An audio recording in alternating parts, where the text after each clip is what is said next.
Well, for real, the Japanese are evacuating. Okay. Huh? And the Allies sent the Navy to deal with them. 40-something ships. Wow, that should do it, yeah. So where are they? The Coral Sea, okay. Are the Japanese doing anything in the Coral Sea? No, they're not. I got nothing. That doesn't even make sense. Why? Okay, talk to you later. Bye. February 5th, 1943. This week, the Battle of Stalingrad ends.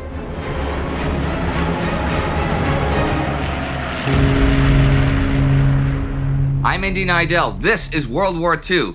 Last week, the Casablanca Conference ended and the Allies stated that Germany, Japan, and Italy would only be offered unconditional surrenders. There were Soviet advances along large parts of the Eastern Front, but the big news was the collapse of the Axis defenses around Stalingrad and the Soviet advances into the city itself. We had an extra regular episode that came out a few days ago that focuses on the events in Stalingrad at the beginning of the week. You may want to check that out before watching this. This week sees the 10-year anniversary of the Nazis taking power in Germany. On the 30th, propaganda minister Joseph Goebbels declares in his speech, 1,000 years hence, every German will speak with awe of Stalingrad, and remember it was there that Germany put the seal on her victory. The RAF marks the occasion with the first daylight bombing raid on Berlin. It is timed to hit during the anniversary speeches. On that morning of January 20th, 1943, the Soviet 21st, 57th, and 64th Armies from Konstantin Rokossovsky's Don Front begin their final assault on the southern pocket of Stalingrad's defenders and Friedrich Paulus's 6th Army headquarters. At 9:40 p.m., the Army Group Liaison Officer with 6th Army sums up the situation. According to the reports of many troop commanders, the strength of resistance of their motley men is at an end. That, despite rigorous countermeasures, lacking willpower, they themselves were captured after firing up their ammunition. We have heard the Führer's proclamation in our bunker and, perhaps for the last time, raised our hands in the German salute with the national anthem. German Army Group Don tells OKH that the total collapse of the southern pocket, which is actually 2 pockets by now, will come the 31st. In the north, though, Karl Strecker's forces repulse all attacks to 30th, though they are not particularly strong attacks. Rokossovsky orders Mikhail Shumilov's 64th Army to deliver the coup de grace the 31st, to either capture or kill Paulus and his staff and his command bunker in the basement of Univermag department store. The 2 final messages sent out by 6th Army that morning are sent by the Army Group Liaison Officer, one at 6:15 a.m. The Russians are at the door. We are preparing to destroy papers and equipment. And the second at 7:14 a.m. We are destroying papers and equipment. Erich von Manstein, Army Group Don commander, does send back at 1:15 in the afternoon, our thanks to you for your heroic sacrifices. The battle for the fulfillment of your legacy will be left for us. By this time, Field Marshal Friedrich Paulus has already surrendered, and you can learn all about that in the episode that came out earlier this week that I talked about. He is officially promoted by Hitler to Field Marshal over the night before, just after General Schmidt sends a report that final collapse is imminent. No German Imperial or Nazi Reich Field Marshal has ever surrendered or been captured. This promotion may well, and many assume it is so, be intended to convince Paulus to commit suicide rather than surrender. But that does not happen. Strecker's northern pocket holds out, but on the 1st, the Don Front rains hell from the skies down on it, with artillery and aerial attacks, which prompt the defenders to raise white flags all over their positions. By 9:30 that evening, the Soviets have broken through at the tractor plant. That night, Strecker meets with his commanders to discuss whether to surrender. He sends the message to his units at 7 a.m., all fighting will cease, weapons will be destroyed, expect the Russians in about an hour. To Army Group Don at 8 a.m. he sends, the 11th Army Corps, consisting of 6 divisions, has fulfilled its duty by the heaviest fighting to the last. Hail to the Führer. Hail to Germany. The Battle of Stalingrad is over. The Soviet 65th, 66th, and 21st Armies all described, A massive but bloodless assault, followed by the surrender of thousands of German soldiers en masse, in small groups and individually. The majority of Strecker's exhausted soldiers laid down their arms, offering no further resistance. A few, unwilling to submit, went to ground or simply headed off into the frozen and desolate steppes. On the 2nd, the surrender is official. The German public is told of this, and it is the first time they have been informed of a Nazi military failure.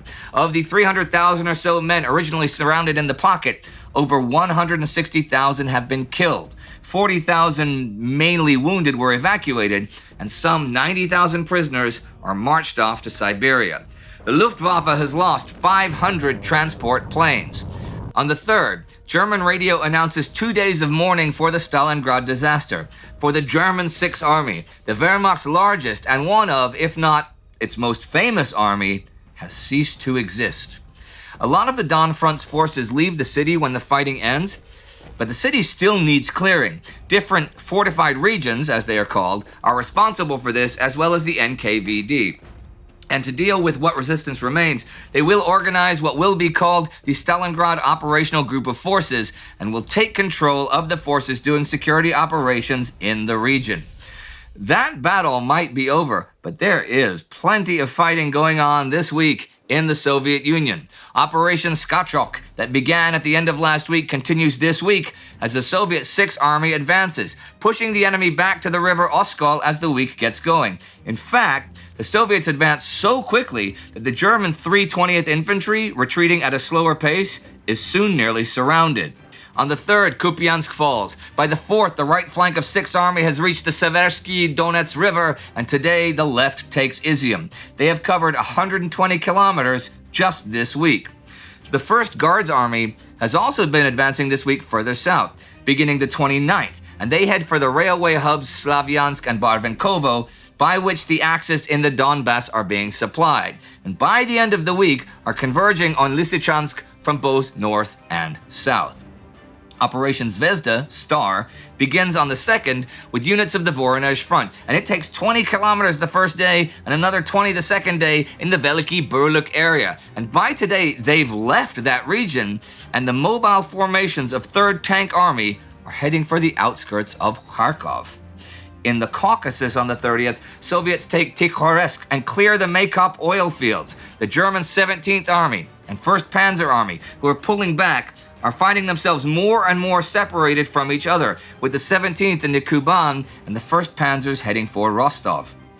17th Army has over 320,000 men and over 100,000 horses, but only enough food on hand for 2 weeks. As February 1943 began, Stalin was dissatisfied with the inability of Petrov's forces to break through to Krasnodar and the slow progress of Operation Gori. Through Stavka, he directed that Petrov's forces, with a little help from Maslenikov's North Caucasus front, were to take both Novorossiysk and Krasnodar by mid-February. Consequently, Petrov was forced to adopt high-risk methods, which he was uncomfortable with, in order to accomplish these goals. One such uncomfortable method is amphibious assault. Stalin has wanted the Black Sea Fleet to make landings and outflank 17th Army for weeks, but Petrov has been hesitant. But Stalin has ordered him to do it ASAP, and ASAP is this week on the 4th. The Germans definitely do not expect this to happen during the first week, a rainy week, of February. But Philip Oktyabrski, commander of the fleet, bombards German positions at Novorossiysk the night of January 30th and launches a diversionary attack on Anapa. So the German Black Sea defenses are on full alert after that. The bombardment and initial landings go off, but the landing party doesn't make any real perimeter the first day. The Germans counterattack the 5th, but they don't get anywhere. But tonight, a main Soviet landing force is dropped at 10:30, the remainder of the 255th Naval Rifle Battalion and the 165th Rifle Brigade. The Soviets also advance further north towards Yeysk on the Sea of Azov, which cuts off the Novorossiysk defenders from the troops retreating towards Rostov. Speaking of German troops being cut off, Due to the catastrophe at Stalingrad and the loss of Veliki Luki, OKH finally succeeded in convincing Hitler that holding on to vulnerable positions such as Demyansk and Rzhev was wasteful of resources. On the 31st of January 1943, Hitler finally authorized the evacuation of both salients. But the Germans are on the attack in North Africa. By January 30th, the 21st Panzers have been re-equipped and attack the French at Faid Pass. They surround the defenders. Back at Lloyd Friedenau's command headquarters, Speedy Valley, which is over 100 kilometers from the front, French officers are literally begging him for an American counterattack. Because, as I said last week, this pass is not only key to controlling central Tunisia, it's the last pass on the eastern dorsal chain in Allied hands. But, Friedenau has plans for his own offensive starting the same day to go off in a few hours against Maknassi Pass, which he doesn't really want to abandon. He eventually sends Combat Command A from 1st Armored Division. But when they're still some 10 kilometers out from Faid at 2:30, their commander Raymond McQuillan decides they'll wait and attack the 31st, which they do at 7:30 a.m. Now, the Germans, by then, have their 88mm AA guns that we've seen loads of times before placed as anti-tank guns and have fortified with machine guns too. McQuillan is apparently warned about the 88s, but does not believe the report. It is the truth. And when a frontal assault on the pass is ordered with 17 Sherman tanks and some tank destroyers, the trap was sprung. German anti-tank gunners opened up from 3 sides. Within 10 minutes, more than half the American tanks were ablaze. Flames lit from the hatches and exhaust vents, and each wounded Sherman frothed with its 30 pounds of chemical fire retardant. Wounded soldiers lay like trophy deer on the hull decks. Rankless tankers clumped through the mud, chased by swarms of green tracers. Attacks with infantry are no more successful. Faid Pass is lost to the Allies, and with it, the Eastern Dorsal. If you think that this sours relations between the French and the Americans, then you are very much correct. Henri Giraud protests strongly to Friedenau about allowing the butchery of French troops. But hey, Friedenau also has that attack against Maknassi the 30th, which is to hit Sened Station first, which they raided last week, as we saw, and which they do not know has been reinforced because of that raid. As they approach it the 31st, they are hit first by Stukas and then Messerschmitts, and the battle for the station turns into a bloody 2-day fight, with it falling to the Americans late on the 1st. On the 2nd, they move on towards Maknassi, but they are spent, and the offensive fails for good on the 2nd. 2 other things that happen in North Africa on the 2nd. Erwin Rommel's forces are established at the Mareth line, and that day, the first supplies are able to arrive at Tripoli for Bernard Montgomery's 8th Army. Rommel evacuated from there 10 days ago. In shipping news for the month of January, in the Battle of the Atlantic, the Allies lose only 50 ships for 261,400 tons. U-boats account for 37 ships and 203,100 tons of that. The January weather has helped keep down the total. But still, the tanker convoy TM1 loses 7 of 9 ships to U-boats south of the Azores. The convoy's escort was hurt by radar failures, but this month, Liberators and Coastal Command Service are testing with 10-centimeter ASV, air-to-surface vessel, Mark III radar. This is a big performance improvement, and the current search receivers on the U-boats cannot detect it. It is still not in operational use, however. There is major naval action on the other side of the world this week, the Battle of Rennell Island at Guadalcanal. Now, the Japanese launched air raids last week as part of a campaign to gain aerial superiority for shielding the evacuation of Guadalcanal from Allied naval units, as we saw. The Allies, well, Bull Halsey in particular, think, though, that this is the beginning of another Japanese offensive to win Guadalcanal. Halsey also has a relief force of men to send there. So the 29th, the last evening of last week, he sends his whole kit and caboodle, 5 task forces, to cover the relief convoy and fight off any Japanese ships or planes that turn up. This is 2 carriers, 2 escort carriers, 3 battleships, 12 cruisers, and 25 destroyers. That is a lot of ships. Robert Giffin's Task Force 18 is ahead of the troop convoy and between Rennell Island and Guadalcanal. 3 heavy cruisers, 3 light cruisers, 2 escort carriers, and 8 destroyers strong. This force is also to meet some destroyers at Tulagi at 9 p.m. and then sweep the slot on the 30th and cover the unloading of troops. The escort carriers are too slow to make this timetable, however, so they're left behind in order to complete it. And Japanese submarines have been tracking the task force, and they send positions so that 32 torpedo bombers leave Rabaul to hit the task force just after sunset the 29th, by which time the escort carriers' combat air patrols have returned to their distant homes. The first wave of Japanese bombers misses the task force and 1 plane is shot down, but the second wave badly damages the heavy cruiser Chicago, stopping her dead in the water before the attackers fly off. The next day, despite continuous coverage by the CAP, Japanese bombers do manage to find and finish off Chicago, though at the cost of a half-dozen more planes. But Task Force 18 leaves before any further attacks can come, having completed the mission of allowing the landings to take place and the relief force to go ashore. The other Allied task forces then take up positions in the Coral Sea, expecting Japanese action there, with the result that most of the Japanese on Guadalcanal are evacuated this week and early next week without issue because of the lack of American naval units in the region. I will talk about the evacuation runs themselves next week. Here are a couple of notes to round off this one. On the 30th, Ernst Kaltenbrunner is appointed by Hitler head of the SD, the Reich Main Security Office. Heydrich was the last head. This is the intelligence agency of the SS and the Nazi Party. He also becomes head of Interpol, actually, but that agency has been under Nazi control since 1938 when it was Vienna-based. It is now based in Berlin. And on the 1st, in Oak Ridge, Tennessee, ground is broken for the first ever manufacturing plant for the uranium-235 needed to build atomic bombs. To preserve secrecy, 1,000 local families have been relocated.